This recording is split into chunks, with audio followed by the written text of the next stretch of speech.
외로움이 괴로움이 아니라 즐거움이 되기 위해서는 우리는 불안과 공포에 마음을 주지 않아야 된다고 생각해요. 불안한 마음 들 수 있어요. 무서울 수도 있어요. 생각해봐요. PD로 24년을 살다가 어느 날 갑자기 딱 퇴직하고 혼자 조용히, 그것도 전국에서 인터넷에 들어가 보면 어마어마하게 욕을 먹는, 논란을 불러일으킨 개저씨로 이렇게 살아가면서 진짜 힘들어요. 뭘 하면 좋을까? 설렘과 즐거움에 마음을 줘야 돼요. 아침에 일어나서 나 오늘 뭘 하면 제일 좋을까? 나는 어떤 일을 할 때 설레더라? 나 뭐 할 때 즐겁더라? 이걸 보셔야 돼요. 그때 제가 했던 게 뭐냐면 아침에 무조건 밥 먹고 출근을 했어요. 어디로요? 그냥 동네로 출근했어요. 저희 그냥 동네 산책을 나갔어요. 그래서 우리 집 옆에 그 매봉산이라고 하는 조그마한 산이 있어요. 1시간 정도 걷고 쭉 더 내려가면 이제 양재천이라고 있어요. 양재천 건너서 구룡산이라는 또 다른 산으로 가요. 그래서 구룡산에 가면은 서울 둘레길 코스가 있어요. 서울 둘레길 코스 따라서 쭉 걷다 보면 양재 시민의 숲 나와요. 그럼 거기에서 다시 이제 양재천으로 오면은 그 양재 구립 도서관이 있어요. 거기서 들러서 잠깐 이렇게 쉬다가 도서관 옆에 바움의 공원이라고 또 있어요. 거기 다시 산을 조금 언덕을 올라가서 나중에 집까지 오면은 총 3시간 걸리거든요. 이걸 매일 한 거예요. 저는 이게 너무 저한테는 중요했던 게, 산책을 다니는 게 너무 좋은 거예요. 아침에 일어나서 햇빛을 받으면서 산책을 다니니까요. 근데 이렇게 막 걷다 보면은, 제 동네에서 걷다 보면, 야, 여기 이런 또 맛집이 다 있네. 야, 이게 되게 꽃이 여기 이렇게 예쁘게 폈네. 사진을 찍어요. 그리고 올려요. 그거 보고 친구들이, 야, 그런 집이 또 다 있어? 야, 되게 좋아 보인다. 그럼 제가 이제 애들한테, 나랑 같이 가자. 놀러 와. 우리 동네로 와. 자, 이제는 제가 이 서울시 걷기 여행 가이드가 된 거죠. 저 요즘 제가 하는 모임들이 많은데 그중 하나가 독보적인 만남이라고요. 독서, 보행. 그러니까 그 한 달에 한 번씩 만나가지고 지난달에 읽은 책 중에 뭐가 제일 좋았는지 막 걸으면서 그 얘기 나누는 모임도 있고 막 그래요. 걸으면서 책을 읽는 건 아니고. 그건 아니고. 그건 아니고. 아, 네. 그러니까 처음에는 혼자서 걸었는데, 그렇게 혼자서 걸으면서 발견한 멋진 공간이라든지 맛집들을 사진을 찍어서 올리니까 친구들이 찾아오고 같이 걷게 된 거예요. 자, 외로움에서 시작을 해서 모임으로 나아갔어요. 문화센터나 주민센터 이렇게 다니면서 탁구도 좋고요. 그리고 참 저는 요즘 줌바 하거든요. 줌바 댄스 너무 좋아요. 이야, 줌바 너무 재밌잖아요. 진짜 지금 저 정인욱 선수, 도대체 저 양반은 저요. 정인욱 선수 야구장에 가면은 막 모든 팬들이 막 열광하는, 저는 춤추는 데 가잖아요. 모든 여성분들이 저 오면 너무 반겨요. 왜냐하면 제가 청일점이라서. 혹시, 그리고 가끔 제가 바빠서 못 가면은 그 사이에 이렇게 새로운 곡 이렇게 진도가 나가서 제가 안무 못 쫓아가서 막 헤매는 날 있어요. 끝나고 나면 꼭 회원들이 와서 위로해 주세요. 잘하고 계세요. 잘하고 계시니까 자주 좀 나와요. 그만둘까 봐. 그만둘까 봐. 청일점 한 명 혹시라도 이제 그만둘까 봐. 그러니까 저는 줌바도 하고요. 그러니까 제가 줌바를 또 하는 이유가 있어요. 그 고령화 시대 가장 무서운 질병은 치매입니다. 다른 병은요, 아프면 나 혼자 아프고 말거든요. 치매는요, 주위 사람들을 힘들게 해요. 저는 그래서 여러분들이 자녀들에게 줄 수 있는 최고의 선물은 노후에 몸과 마음이 건강한 삶을 사는 거예요. 아이들에게 뭐 빌딩 물려주려고 그러고 막 유산 물려주려고 하지 마세요. 그냥 노후에 몸과 마음이 건강한 노후를 보내는 것이 아이들에게 줄 수 있는 최고의 선물이에요. 자, 근데 이걸 위해서, 치매 예방을 위해서 할 수 있는 여러 가지 활동이 있는데 그중 하나가 줌바예요. 줌바요? 줌바예요. 왜냐하면 줌바는 이제 그 춤과 근력 운동을 같이 하거든요. 그러니까 그냥 다른 춤은 예전에 그냥 막 이렇게 그냥 막 이런 그거잖아. 줌바는 약간 하면서 약간 이렇게 동작을, 근육 동작을, 다양한 동작을 하고, 그리고 새로운 노래가 나올 때마다 그 곡에 맞춰서 안무를 또 새로 배워야 되잖아요. 그리고 혼자 막 춤을 추는 게 아니라 선생님이 추는 동작을 따라하고 다른 사람들이랑 맞춰야 되잖아요. 다들 오른쪽으로 하는데 나만 왼쪽으로 하면 부딪혀요. 그렇죠. 그러니까 이게 인지적으로 계속 부담인 거예요. 저는 힘들다고 피곤하다고 그냥 누워만 있을 게 아니라 뭐라도 해야 된다고 생각하고요. 노후를 즐겁게 사시기 위해서는 나가서 뭐라도 하셔야 돼요. 부끄럽고 창피해도 괜찮아요. 하셔도 돼요. 춤바, 탁구, 하여튼. 근데 이건 제가 한 것들이고요. 여러분들은 여러분 각자의 어떤 뭔가를 찾아봤으면 좋겠어요. 불안한 마음 들 수 있어요. 무서울 수도 있어요. 기나긴 노후 뭐라고 살아야 될까? 답이 없다고 느낄 수도 있어요. 나는 어떤 일을 할 때 설레더라? 나 뭐 할 때 즐겁더라? 이걸 보셔야 돼요. 전 사실 인생 이모작을 제가 생각했을 때 가장 먼저 시작한 분이 권경환 선생님인데 교사로 일을 하면서 버스킹을 하면서 난 뭘 할 때 즐거운가를 보신 거잖아요. 그죠? 그리고 해보니까 이게 좋아서 그냥 일을 같이 하고 있는 거잖아요. 네, 즐거움을 쫓아다니고 있는 쾌락주의자입니다. 네. 쾌락주의자. 전 이 말 되게 좋아요. 저는 60년대생과 90년대생의 가장 큰 차이가 여기에서 나온다고 생각해요. 60년대생은 일하고 공부하는 거 엄청 열심히 해요. 놀 줄을 몰라요. 90년대생들의 특징은 잘 놀아요. 그냥 선생님은 그냥 90년생인 걸로 해요. 그런 걸로 해요. 그런 걸로 해요. 감사합니다. 네. 내가 살면서 어떤 일을 할 때 즐거운가를 찾아보는 일을 열심히 합니다. 저는 60년대생들도 이젠 이걸 열심히 해야 된다고 생각해요. 그래서 난 뭘 할 때 즐거운 사람인가를 봐야 된다고 생각하고요.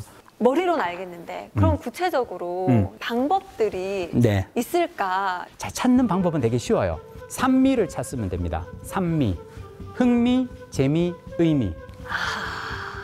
맨 처음에는 나의 흥미가 어디에 있더라? 그러니까 이를테면 여러분이 지금 나이가 60이라면 가만 생각해봐요. 내 평생을 한번 생각해보는 거야. 나 고등학교 때 그때 그 미술 동아리 활동에 사실 흥미가 있었는데 근데 그때 내가 그림을 그리고는 싶었는데 엄마가 야, 너 이제 대학 입시 준비해야지 뭐 무슨 그림을 그려 무슨 미술 동아리야 이래서 내가 안 했던 것 같아. 내가 흥미가 있었던 일이 뭐가 있었는지를 한번 생각을 해보세요. 그러면 그 흥미를 찾아서 그 일을 한번 해보는 거예요. 자, 이제는 입시하고도 상관없고 취업하고도 상관없으니까 오로지 그냥 흥미가 가는 일은 시작할 수가 있죠. 해보고 재미가 있잖아요. 계속 하는 거예요. 자, 좋아하는 일을 계속 하잖아요. 꾸준히 하잖아요. 잘하는 일이 됩니다. 좋아하고 잘하는 일을 하고 살잖아요. 인생에 그보다 더 뛰어난 의미가 없어요. 흥미, 재미, 의미 순서로 찾아가는 거고요. 자, 중요한 거는 여기 순서인데요. 절대 의미를 맨 처음에 찾으면 안 돼요. 우리가 뭔가 새로운 일을, 특히 나이 60 넘어서 새로운 일을 시작할 때 엄마가 그러죠. 야, 나는 우리 문화센터에 캘리그라피 선생이 되게 이번에 잘 가르친대. 가서 배우려고 하는데 캘리그라피를 한번 해볼까? 아우, 엄마, 그 나이에 뭐 새로 배워서 무슨 의미가 있겠어요. 이런 얘기 하지 마요. 의미는 마지막에 찾는 거예요. 흥미, 재미 순으로 찾고 재미있어서 막 열심히 하다 보면 그게 의미가 있는 거예요. 흥미, 재미, 의미 순으로 노후의 즐거움을 찾아가셨으면 좋겠습니다. 그러면 여러분 인생에 막 다 알고 보면 다 보물이야 막. 맞는 것 같아요. 야. 100세 시대를 향한 여러분의 도전은 아주 유쾌할 것입니다. 일단 노후는 노후고 네. 또 저희가 아직은 그렇죠. 이제 갓 30대 막 접어들었거든요. 얼마나 좋아. 막 부러워 죽겠어요. 이제 막 접어들었는데 네. 선장님이 딱 보시기에는 저 나이대를 보면 이런 도전을 했으면 좋겠다. 혹은 이 나이 때 내가 다시 돌아간다면 나는 이걸 해보겠다. 이런 게 있다면 말씀해 주시면 좋을 것 같아요. 솔직히 말씀드릴게요. 이향원 아나운서님께 제가 감히 제가 만약 조언을 드린다면 저는 딱 하나예요. 네. 담배 끊으세요.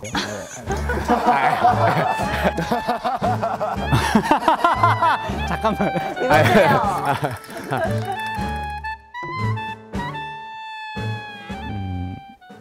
자신의 욕망에 충실하는 연습을 해보기. 제가 왜 이 얘기를 드리냐면 네. 저는 PD로 일하면서 많은 배우들과 방송인들 만났잖아요. 30대 그분들이 막 이렇게 화려한 삶을 살잖아요. 한 가지 놓치는 게 뭐냐면 늘 세상에 의해서 평가되고 세간의 시선에 노출되어 있다 보니까 다른 사람 욕망에 이렇게 따라서 많이 움직여요. 정작 내가 좋아하는 건 뭐지? 자신의 욕망에 충실하기가 쉽지가 않아요. 내가 뭔가 하고 싶어도 잠깐만 근데 내가 TBC 아나운서가 혹시나 이런 거 하다가 누가 이렇게 보고 뭐라 그러면 어떡하지? 라는 생각을 할 수가 있거든요. 사실은 그게 별 크게 아닐 수 있는데. 그래서 저는 그래서 항상 사람들한테 얘기하는 게 우리가 다른 사람에게 보이는 모습에 치중하면서 살다 보면 나 자신의 욕망을 잊기가 쉬워요. 저는 정년퇴직까지 버티면 사실은 60까지 사실은 버틸 수 있는 회사였어요. 좋은 회사인데 저는 그만두고 나왔거든요. 나와서 무척 외로워졌는데 그래서 저는 외로움이 저한테 되게 괴로움이라고 생각했거든요. 근데 어느 순간 가만 다시 생각해 보니까 나이 50대 초반에 퇴사를 했다라는 건 내가 이제는 잘 살았다는 거잖아요. 저는 그리고 우리가 고령화 시대에 60, 70 기나긴 노후를 즐긴다는 거는 건강하게 산 사람만이 누릴 수 있는 축복인 거예요. 그리고 내가 60 넘어서 아이들이 이제 다 커서 애들 다 이렇게 막 어디론가 일하러 가고 시집장가 가고 아무도 애들이 날 찾아오지 않아 라는 거는 내가 아이들을 잘 키웠다는 뜻이에요. 맞아요. 잘 못 키우면 애들이 계속 나랑 같이 살아요. 아니면 계속 와가지고 엄마 김치가 떨어졌어. 반찬 좀 엄마 막 챙겨가요. 애들이 나를 안 찾아온다는 거는 내가 독립적인 성인으로 잘 키웠기 때문이에요. 자, 그리고 제가 그동안 그래도 열심히 잘 살면서 이젠 나 자신에게 은퇴라는 선물을 해준 거예요. 저는 그래서 외로움이 찾아왔을 때 나는 아, 이게 내가 나를 찾아온 거구나. 나 그동안 너무 힘들었어. 나 그동안 드라마 만들면서 시청률 신경 쓰고 밤샘 촬영하면서 늘 힘들었는데 이제는 그냥 나를 좀 돌봐줘 라고 내가 나를 찾아온 것 같았어요. 제가 외로움 수업이라는 책을 쓰게 된 이유가 사실은 그거예요. 저는 너무너무 외롭고 힘들고 괴로워서 도서관 가서 막 책을 읽었어요. 고독의 위로, 외로움의 발견, 외로움은 통증이다. 온갖 책들을 다 읽고 내린 결론은 뭐냐면 이제는 우리가 외로움을 선물처럼 여겨야 한다는 거예요. 보물지도예요. 네. 외로움은 어쩌면 내가 앞으로 20년, 30년 동안 보물지도를 찾듯이 나는 뭘 할까? 자, 저는 우리가 기나긴 노후는 어쩌면 자유롭게 시간을 쓸 수 있는 시간이 오는 거잖아요. 근데 이 시간을 내가 잘 살기 위해서는 뭘 해야 되느냐? 나의 욕망에 충실하는 연습을 미리 해봐야 되는 거예요. 이걸 전혀 안 하고 그러니까 오로지 그냥 아이들 오늘 뭐 챙겨줘야 되나 회사 가서 상사가 시키는 일하고 이런 사람들은 어느 날 갑자기 아이들이 커서 집을 떠나면 빈둥지 증후군, 어느 날 갑자기 퇴사하면은 은퇴자 증후군 와서 괴로워지는 거예요. 저 요즘 뭐 하고 다니는 줄 알아요? 저 1년 짝수달 해외여행 다니거든요. 와. 홀수달에 벌어요. 짝수달에는 해외여행을 떠납니다. 홀수달에 많이 벌어요. 멀리 가요. 조금 벌어요. 가까운 동남아 가요. 못 벌어요. 그냥 서울 둘레길 걷습니다. 지금은 버시는 달이네요. 지금 열심히 버시는 열심히 달. 벌어서 네. 다음 달에 큰딸, 대학생 큰딸과 함께 유럽 5주간 여행을 하고요. 그래서 저는 평소에도 나는 무엇을 할 때 즐거운 사람인가 자신의 욕망을 들여다보는 훈련을 하셨으면 좋겠습니다. 그렇네요. 유익합니다. 오늘 진짜 약간 내가 앞으로 인생을 딱 살아가는 데 있어서 관점이 조금 바뀌는 아주 좋은 시간이었던 것 같은데 사실 우리 선장님을 모시고 지금 이 강의 내용에 이 질문이 맞는지 모르겠습니다만 제가 선장님이 예전에 연애 잘하는 법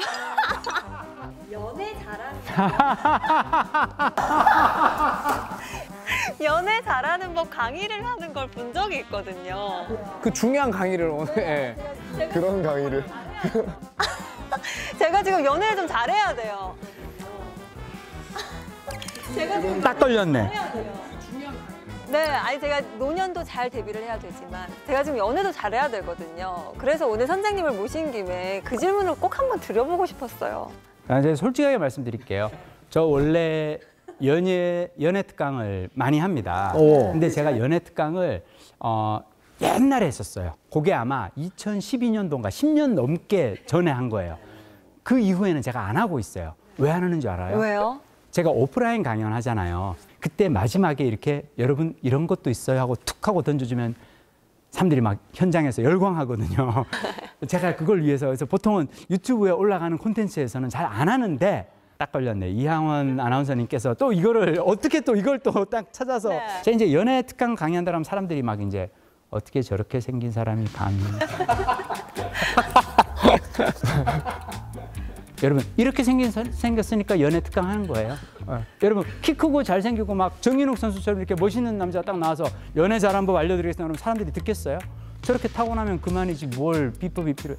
연애 잘하는 법 강의하려면 이 정도는 챙겨줘야 됩니다. 연애 잘하는 법 딱 3가지만 잘하시면 돼요. 첫 번째, 들이대라입니다. 들이대라. 내가 누군가를 좋아하는 마음이 있잖아요. 들이대지 않으면 상대는 그 마음을 알 수가 없어요. 시작조차 안 되는 거. 시작조차 안 되는 거예요. 그러니까 연애를 시작하는 방법은 일단은 들이대는 겁니다. 사람들한테 이제 들이대라 그러면 사람들이 에이 그 어떻게 민망하게 막 사람들 못 들이대는 이유가 있어요. 왜 그런 줄 알아요? 까일까 봐. 까일까 봐. 네. 자, 이때 필요한 게 2번째 비법입니다. 상처받지 말라예요. 들이댔다가 까였을 때 상처받지 마세요. 자, 들이대는 건 저 사람하고 한번 사귀어보고 싶다는 나의 자유의사에 충실한 거예요. 저 사람이 미안하지만 난 당신 별로 안 좋아해. 자, 그거는 그 사람 자유의사인 거예요. 나의 자유의사를 존중해서 들이댔다면 거절하는 상대방의 자유의사도 존중할 수 있어야 되거든요. 상처받을 이유가 없어요. 사람들이 이제 언제 상처받느냐? 약점에 찔렸을 때 상처받습니다. 제가 예전에 이제 좀 이렇게 연애하고 이렇게 다닐 때 막 이렇게 들이댔다가 어떤 분이 그러시더라고요. 죄송한데요. 저는 선배님처럼 생긴 사람 싫어해요. 후배한테 네, 드리는 거. 후배한테 들이댔죠. 그때는 연상은 제가 감히 못 들이대고 후배한테 들이댔다가 전 선배님처럼 생긴 사람 싫어해요. 저 상처받지 않아요. 왜? 난 그게 내 약점이라고 생각하지 않거든요. 여러분 사람한테 약점이 어디 있어요? 각자 자신만의 개성이자 특징이 있지 우리는 약점 없어요.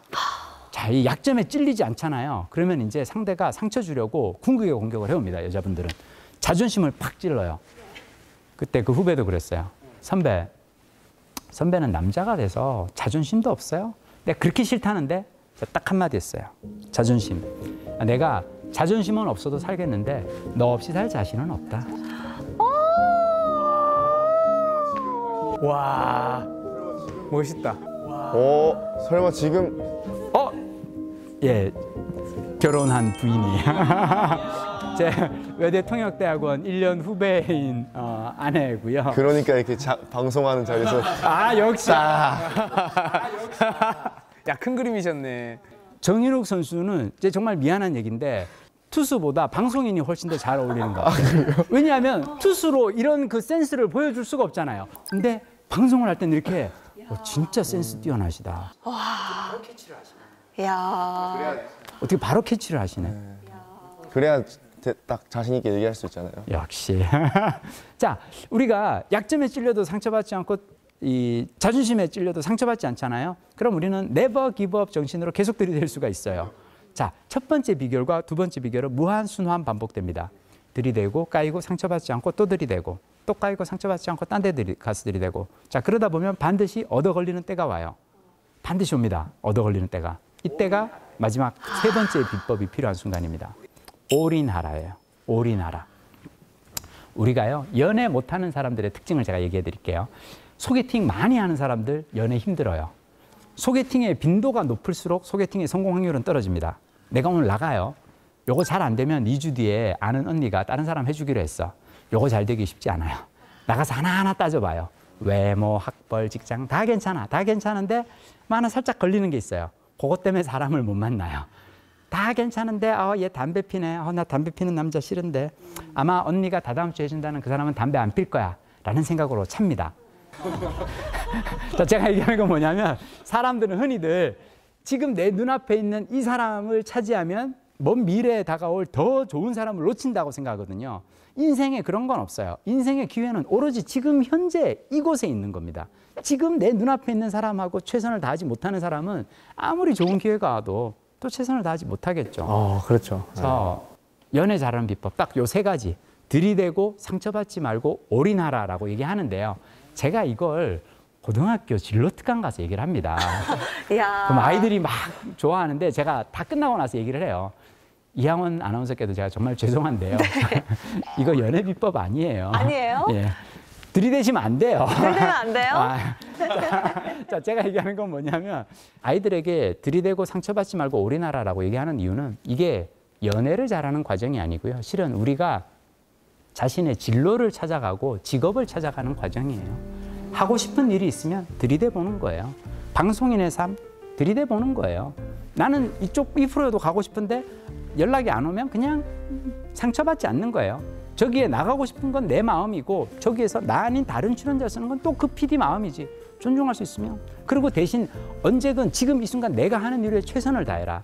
작은 일에 최선을 다하는 사람에게는 더 큰 일의 기회가 찾아온다라고 얘기를 하고요. 연애 잘하는 법은 아니지만 적어도 저는 연애도 그렇고요. 취업도 그렇고요. 결국은 다른 사람의 마음을 얻는 일입니다. 다른 사람의 마음을 얻는 일 연애하듯이 즐기셨으면 좋겠어요. 알겠습니다. 그래서 결국 이 말이 어떤 거에 대해서 도전할 때 가지는 마음가짐과도 같을 것 같다는 생각이 드네요. 이렇게 꿀맛 정리를 또 해주시는군요. 네, 알겠습니다. 이렇게 오늘 선장님과 한 시간 쭉 들어봤는데 그렇다면 선장님께서 오늘의 강의 한마디로 정의를 해주시죠. 노후의 외로움은 100세 시대가 우리에게 준 선물입니다.